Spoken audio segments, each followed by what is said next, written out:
बिहार की राजनीति में हो रहे हलचल पर आपने कई तरह की बातें सुनी होगी। लगातार आपने सुना होगा कि बिहार में हलचल बढ़ गई है, राजनीतिक बहुत सारे बदलाव होने हैं। जहां गठबंधन की राजनीति चल रही है, उस गठबंधन में भी अगर दोनों ही गठबंधन की बात करें तो एक दूसरे से सामंजस्य नहीं है। इस सारी बातों को लेकर के अब एक नए समीकरण की सुगबुगाहट जो है वो दिल्ली में शुरू हो गई है। कहा जाए तो ये कह सकते हैं आप कि बिहार में होने वाले राजनीतिक हलचल को लेकर के दिल्ली में प्लानिंग बन रही है, और ये प्लानिंग कहीं ना कहीं इस बात की तरफ इशारा कर रही है कि अब बिहार में बहुत कुछ बदलने वाला है। क्या कुछ बदलने वाला है, आज भोरे भोर में हमारे पास जो जानकारी है उसके हिसाब से हम आपको बताने का प्रयास कर रहे हैं कि बिहार कैसे नए समीकरण की तरफ बढ़ रहा है। तो आज के भोरे भोर में लालू प्रसाद के साथ साथ जो नया समीकरण गढ़ा जा रहा है दिल्ली में, उस समीकरण की तरफ कहा जाए तो भारतीय जनता पार्टी और अन्य कई दल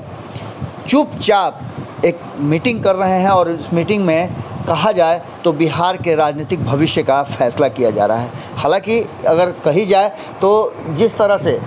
नीतीश कुमार बिहार में अपने प्लानिंग कर रहे हैं, ठीक उसके उलट दिल्ली में भी लालू प्रसाद चुपचाप नहीं है। संभावनाओं का अलग अलग तरीका खोजा जा रहा है, ढूंढा जा रहा है, और संभावनाएं इस बात के लिए भी की जा रही है कि कहीं ना कहीं संभावनाओं में बैठ करके एक बिहार की राजनीति को बदलने का प्रयास किया जा रहा है। इस बदलाव में एक बात तो तय नज़र आ रही है कि बिहार एक अलग तरह की राजनीति का हिस्सा बन गया है। इस हिस्से में जिस तरह से लालू प्रसाद और लालू प्रसाद के साथ साथ अन्य राजनीतिक दल के नेता अलग अलग अवसरों पर एक दूसरे से के साथ बैठ रहे हैं, ये देख करके कहा जा सकता है कि बिहार की राजनीति में एक बड़े बदलाव के संकेत मिल रहे हैं। जहां एक तरफ आपने देखा होगा कि किस तरह से नीतीश कुमार बिहार में नए नए समीकरण की तलाश कर रहे हैं, वहीं अगर बात करें तो दिल्ली में रामविलास पासवान की कल पुण्यतिथि थी। उस पुण्यतिथि पर कई सारे नेता, कई दलों के नेता जुटे हुए थे, और इस जुटान में एक बात तय नज़र आ रही थी कि आपस में बातचीत हो रही थी, और उन बातों को लेकर के कहीं ना कहीं एक चीज़ तो नज़र आ रहा था कि चर्चाएं बिहार की, चूँकि बिहार अभी हॉट केक बना हुआ है, और बिहार की राजनीतिक उथल पुथल को लेकर के जिस तरह से पप्पू यादव वहां पहुंचे, और पप्पू यादव ने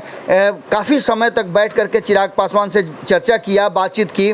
पप्पू यादव हो, चिराग पासवान हो, राष्ट्रीय जनता दल हो या फिर कांग्रेस हो, ये सारे लोग अपने अपने कैंडिडेट इन दोनों विधानसभा उपचुनाव में खड़े कर रहे हैं। वहीं अगर देखा जाए तो राष्ट्रीय जनता दल के साथ रह करके कांग्रेस ने जिस तरह से अपने कैंडिडेट दिए हैं, उसको लेकर के बहुत सारी बातें चल रही हैं, और इन्हीं सब बातों को लेकर एक नए कयास लगाए जा रहे हैं कि नीतीश कुमार के साथ अब लंबा समय नहीं चल सकता है भारतीय जनता पार्टी, क्योंकि भारतीय जनता पार्टी के नेताओं के साथ भी हालांकि सामने से नज़र आ रहा है कि सब कुछ ठीक ठाक है, लेकिन जिस तरह से रामविलास पासवान की पुण्यतिथि के अवसर पर राजनाथ सिंह और लालू प्रसाद में बातचीत हुई, उसके बाद लालू प्रसाद बाहर निकलते हैं, और बाहर निकल करके वो बिहार में और इस देश में एक नए राजनीतिक समीकरण की बात करते हैं। इस बातों से स्पष्ट होता है कि चर्चाएं भीतर ही भीतर चल रही हैं, और चुपचाप कोई बड़े राजनीतिक समीकरण की तैयारी चल रही है। आपको बता दें कि नीतीश कुमार को कहा जा रहा था कि पशुपति कुमार पारस ने जो पटना में आयोजित किया है रामविलास पासवान की पुण्यतिथि का जो कार्यक्रम, उस कार्यक्रम में शामिल होंगे, लेकिन इन सारी बातों को लेकर के कहा तो ये भी जा रहा था कि दिल्ली के कार्यक्रम में जो 10 जनपद में होने वाले हैं, उसमें प्रधानमंत्री नरेंद्र मोदी के अलावे गृह मंत्री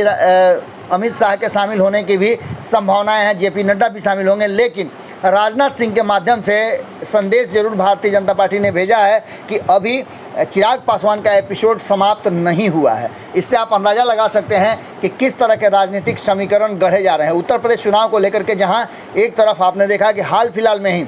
ललन सिंह जो कि जनता दल यूनाइटेड के राष्ट्रीय अध्यक्ष हैं, उन्होंने जो बातें कही थी, और केसी त्यागी के बयान भी बहुत कुछ कह रहे हैं। इन बयानों के बीच में जो बातें लगातार की जा रही हैं वो बहुत कुछ कहने के लिए काफ़ी हैं। आपको बता दें कि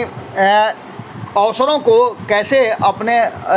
हक में कर लिया जाए, अपने लिए उसमें से अवसर खोज लिए जाएं, ये राजनीतिक लोग अच्छी तरह से जानते हैं। एक बार फिर से बिहार की राजनीति को लेकर के दिल्ली में हो रही बैठकों को लेकर, या कहा जाए तो एक अवसर खोजने और एक साथ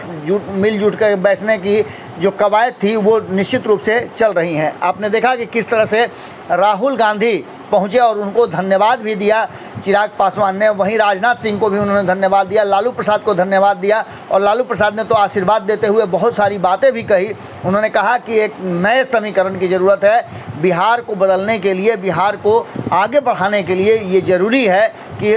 बहुत कुछ किया जाए। इसके साथ ही आपको बता दें कि एक तरफ जहां राष्ट्रीय जनता दल और राष्ट्रीय जनता दल के सुप्रीमो लालू प्रसाद यादव तीसरे मोर्चे की कवायद में लगे हैं, वहीं उनकी अपनी पार्टी और अपने परिवार में भी बहुत सारी बातें सुनने को देखने को मिल रही हैं। जिस तरह से तेज प्रताप यादव बिल्कुल एग्रेसिव हो गए हैं और उन्होंने कई सारी बातें कही हैं,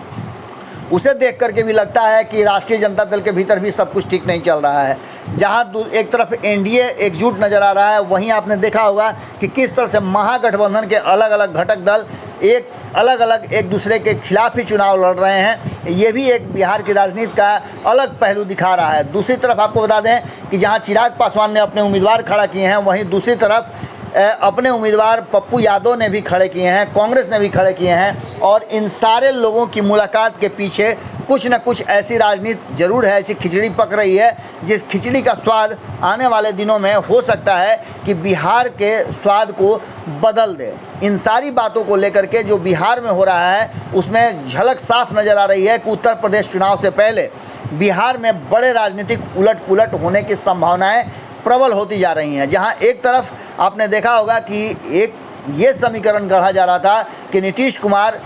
राष्ट्रीय जनता दल को छोड़ करके अन्य दलों के साथ जो बिहार के बड़े दल हैं उनके साथ अपना सामंजस्य बैठाने की कोशिश कर रहे हैं। दो दल तो पहले ही उनके साथ हैं, जिसमें जीतन राम मांझी और हिंदुस्तानी आवाम पार्टी और वीआईपी के मुकेश सहनी, ये तो उनके साथ हैं ही। इसके अलावे कहा यह जा रहा है कि कांग्रेस के तरफ भी उनका रुझान है, कांग्रेस की तरफ भी उनका झुकाव है जो उनके साथ आने वाले समय में आ सकती है। इसके अलावा पप्पू यादव भी एक फैक्टर हैं जो आ सकते हैं, और अगर ये सारे आ गए तो एक नया समीकरण इधर बन रहा है। दूसरा समीकरण राष्ट्रीय जनता दल और चिराग पासवान का भी बन सकता है, और ऐसी स्थिति में बिहार में कहा जाए तो भारतीय जनता पार्टी अलग थलग पड़ सकती है और उसके हाथ से एक बार फिर से सत्ता जा सकती है। अब इन सारे समीकरणों पर लगातार चर्चाएं होने शुरू हो चुकी हैं, राजनीतिक गलियारे में हो या फिर राजनीतिक विश्लेषकों के पास भी आप सुन रहे होंगे कि बिहार की राजनीति को लेकर के जिस तरह से दिल्ली में उथल पुथल मची हुई है, उससे साफ लग रहा है कि बिहार में हलचल बढ़ने वाली है। हालांकि चुनाव तो उत्तर प्रदेश में है, लेकिन इन दो उपचुनावों ने कहीं ना कहीं बिहार की राजनीति में एक बार फिर से एक नया चर्चा जरूर छेड़ दिया है। अब देखने वाली बात होगी कि इस चर्चे में कितनी हकीकत है और क्या परिवर्तन ये चर्चा लेकर के आता है। जुड़े रहिएगा भारत लाइव के साथ। भोरे भोर के इस एपिसोड में हम आपसे यहीं विदा लेते हैं। बहुत बहुत धन्यवाद। अगर ये वीडियो पसंद आई और वह बिहार के राजनीति और बिहारियत से सरोकार रखेनी तो सब्सक्राइब बटन दबा के चैनल के सब्सक्राइब कर ली। ओजे एगो घंटी बा, ओकरा बटन दबा देला से कुल सटीक और मारक खबर रुआ मुफ्त में मिल जाई। अगर रुआ पत्रकारिता के हमनी के नया प्रयोग में सहयोग कर चाहतानी तो ज्वाइन बटन दबा दी। पेटीएम नंबर नोट कर ली 9386816700। धन्यवाद।